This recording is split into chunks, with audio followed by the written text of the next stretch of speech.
Good morning, guys. I hope you're doing well today wherever you are. This is Irene and this is Hairy Lifestyle. Welcome back to my YouTube channel. Today I want to show you how I make bread. I think all of us should have at least one recipe here and there that we have mastered. And while baking is not my biggest strength, I just want to take you through how I make my milk loaf. We are going to be making what I call a milk loaf pull-apart bread. And so yeah, let's do this. Let me get my apron on so that I don't get myself dirty. And we get ready to do this baking. And I'm going to be taking you through the list of ingredients that I'm going to be using today. So these are the ingredients I'm going to be using today. Over here I have 400 grams of all-purpose flour. Over here I have a packet of instant yeast. The packet is 11 grams. I'm going to be needing 6 grams of that. Here I have ghee. This is 75 grams of ghee. You can use butter or you can use margarine, whatever works for you. This is 250 ml of milk, warm milk. I have 30 grams of milk powder. I have 2 eggs. 1 egg I'll use for baking and the other egg we'll use it for our egg wash. Here I have 50 grams of sugar and I have 5 grams of salt. Now guys, please don't be like me. Baking is a precise science and not an art. I usually fail when it comes to this because I like feeling my way around the kitchen. But when you're baking, you really do need to make sure that you measure your ingredients precisely. So you can either use a scale. I use this kitchen scale. This is what I've used to measure all my ingredients. Or you can use measuring cups. They say the scale is the best, but you can at least use measuring cups. Don't use your normal kitchen cups when you're looking for a cup of flour and all that. You need to have either measuring cups or a scale, and I think a scale will give you better results. So let's go ahead and do this. Yeah, so the first thing I'm going to do is activate my yeast. I'm going to mix my milk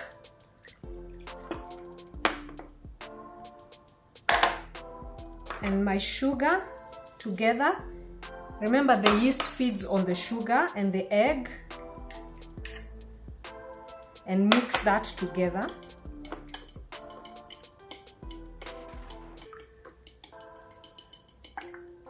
Give it a good mix.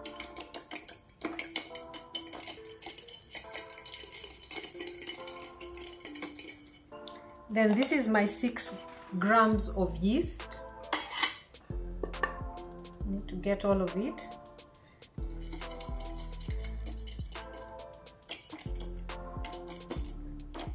Then I can just let this sit and activate. It will immediately start forming bubbles, and that's how you know that your yeast is active. Here is my flour. I'm now going to mix my dry ingredients. In goes the milk powder and the salt. Mix that together.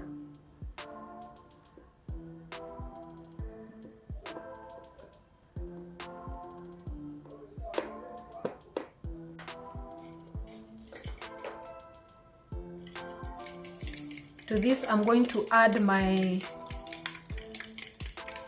wet ingredients, my activated yeast,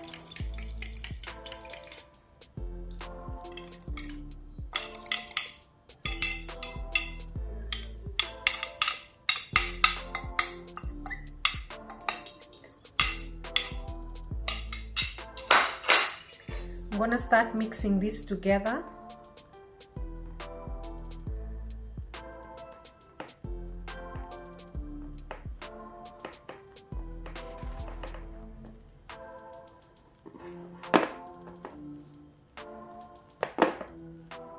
I like to use a spatula for that. Here is my melted ghee.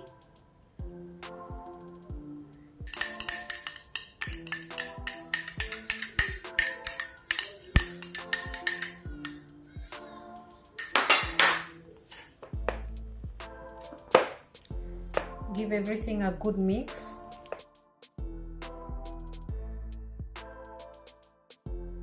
I've set up my food processor. My dough has come together nicely, so I'm going to transfer my dough to my food processor.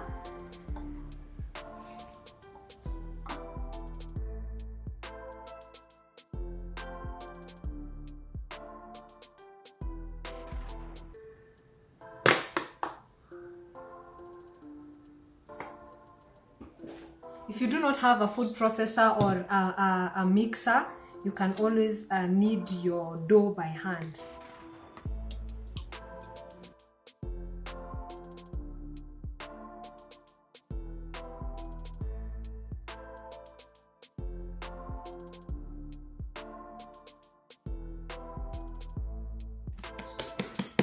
This is my dough. As you can see, it's no longer sticky, and when I press it, it comes back up. So it's getting very well developed.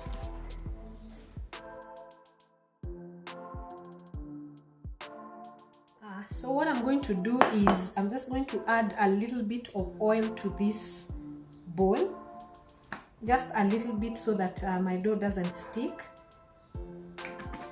And then I will take my dough and I'll transfer it to my bowl, moving it around so that it can all get some of the oil.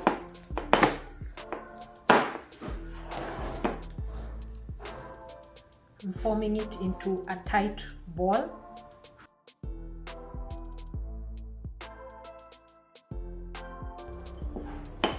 Here's my dough. I'm going to let this dough rise. Depending on the temperature of your kitchen, it's a pretty cool morning, so it might take a couple of maybe an hour or two for the dough to rise. You need it to come to about twice its size. If it's too cold, you can put it next to a window where there's some warmth, or near your cooker where there's some warmth if you're cooking. If it is too cold, you can choose to put your dough inside your oven so that it can proof when it's in your oven. Just put the temperature as low as possible, just to create a warm environment for your dough.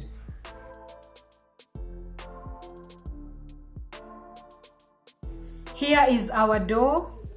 Look at that, it is ready. It has doubled in size. I think it has more than doubled in size. I put it in a very warm place, and one of the best things I like to do is just crush it. There you go. It rose very well.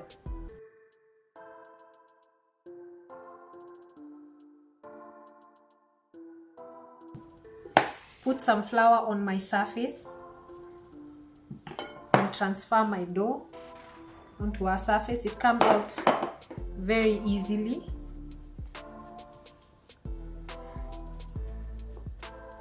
There is our dough. Oops, I'm causing a mess. Very wonderful, beautiful. I'm going to be making 2 loaves with this dough, so I'm going to be cutting it in half.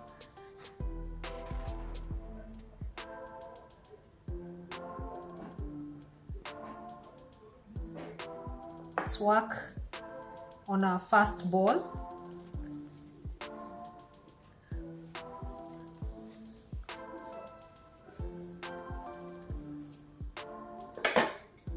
I'm going to go ahead and roll our dough.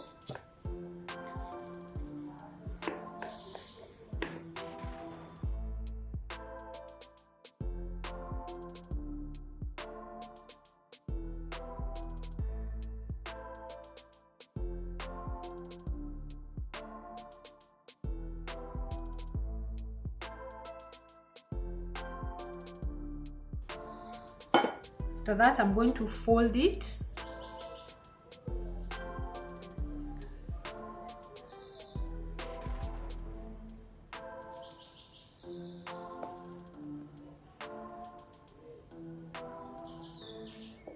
Tucking in the ends.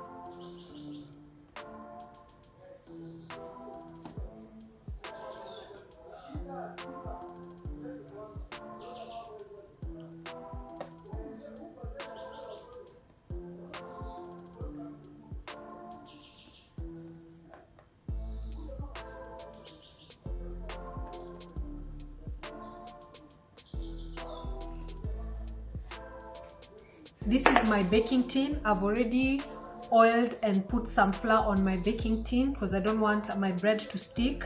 I want my rolled dough to be about the size of my baking tin.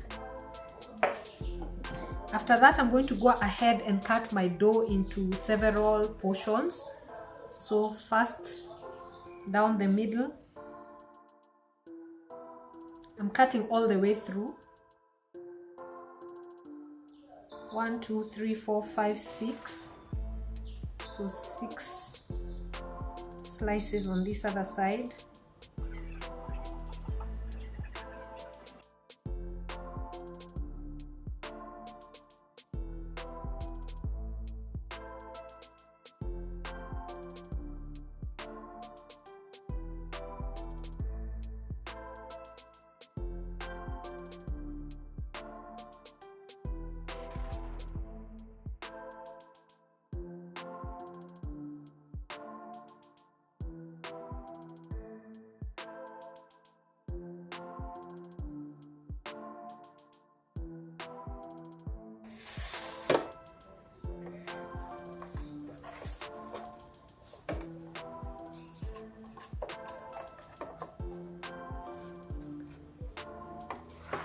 These are my 2 loaves. I'm now going to go through the same process, cover these up, and I'll allow them to rise once again. This is the second proofing. Then they'll be ready to go into my oven. I'm going to go ahead and make a quick egg wash. You remember the egg we set aside? That's what we're going to use for our egg wash. So there goes my egg. I'm going to add just a tablespoon of milk.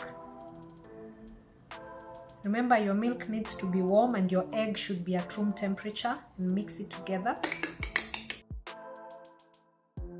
Here are my loaves. They've risen beautifully, as you can see. This one has definitely risen more than this. This one was bigger. I'll go ahead and quickly give them an egg wash.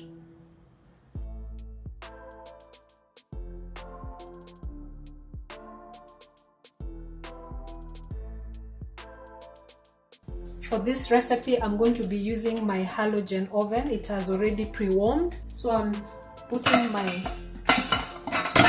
2 loaves back inside.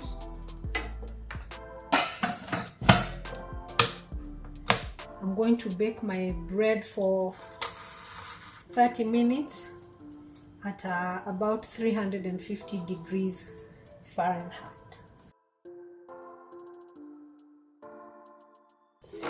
Our loaves of bread are now ready.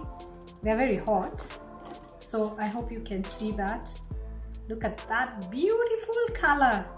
I'm gonna allow them to cool off a little so that I can remove them and have them cool on the rack.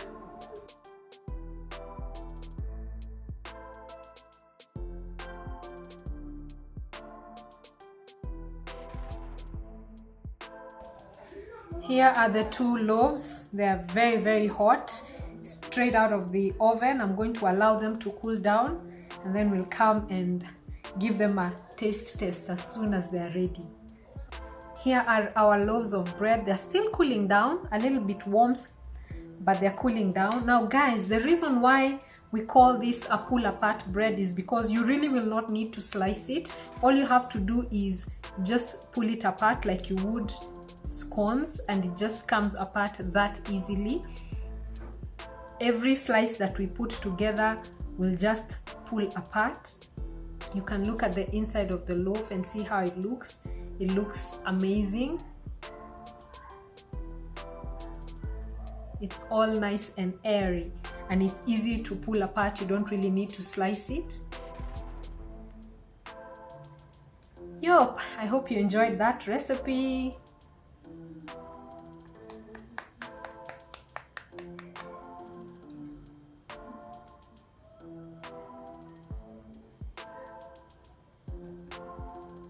I like the crust.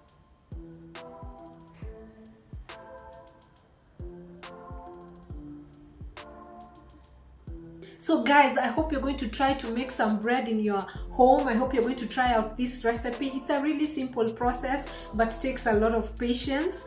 Thank you so much for joining me today. Don't forget to give this video a thumbs up. Leave a comment down below if you have any comments, and of course, if you haven't subscribed, I invite you to subscribe and join my small family here on YouTube. Thank you for joining me today. This is Irene. This is Hairy Lifestyle. Until the next video, goodbye.